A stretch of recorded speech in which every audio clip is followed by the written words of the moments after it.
And greetings, boys and girls around the world. I have taken an interest lately, and I believe that some of you have as well, in the investigations carried out by the House Oversight and Reform Committee, headed by Daryl Issa, uh, a committee that includes the quite entertaining, heroic, uh, I believe his name is Tucker, and of course Gowdy. When you see the investigations, you begin to cringe whenever these two go after the culprit. I'm going to tell you about an investigation done recently. It's a case, here's a federal agency. I'll tell you later what it is. It's reminiscent of the IRS. The same thing, cronyism, corruption, refusal to answer questions. I plead the fifth. Corruption known by the high ups, known by the political appointees, yet nobody is fired, nobody is disciplined, and nobody admits guilt. And everybody attempts to weasel out of the accusations and brush it aside. And it takes people like Tucker, and I hope I got his name right, and Gowdy to get these people to the extent that they can be gotten. Of course, this committee has no power except to embarrass the evildoers. It can only shame them in public is all it can do. And these people, most of them are shameless. But picture this. You're the head of a federal agency, and you have under you three executives who in turn are over thousands. But you deal with these three all the time. You know them. They're the ones you deal with. And one of them retires. And you go to his retirement party.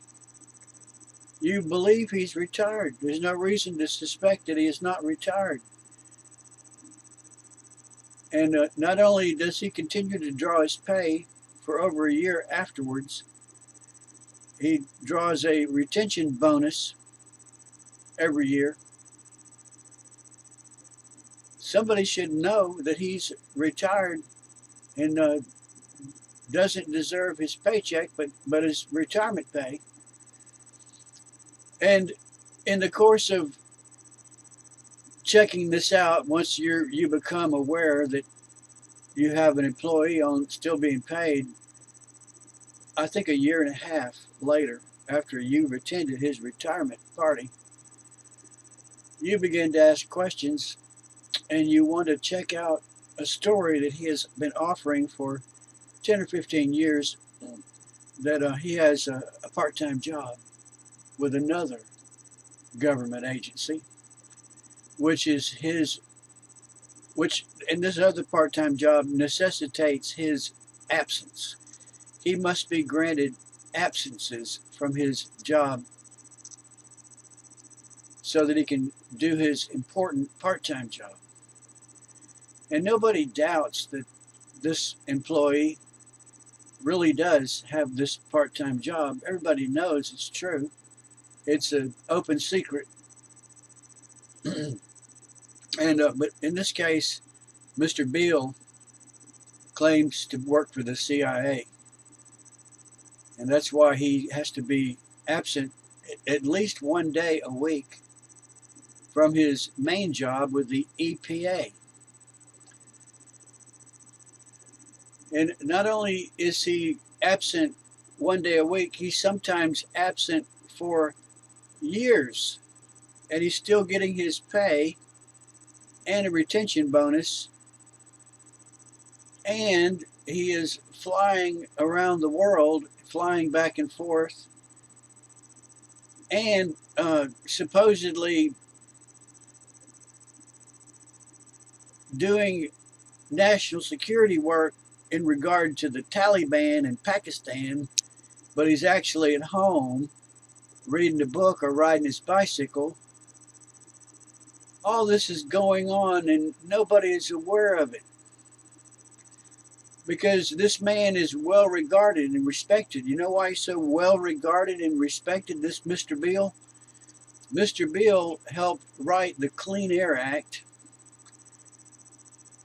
Mr. Beale works for the EPA, the Environmental Protection Agency. Mr. Beale helped write the Clean Air Act, and Mr. Beale is your representative, the EPA's representative to the United Nations Panel on Climate Change.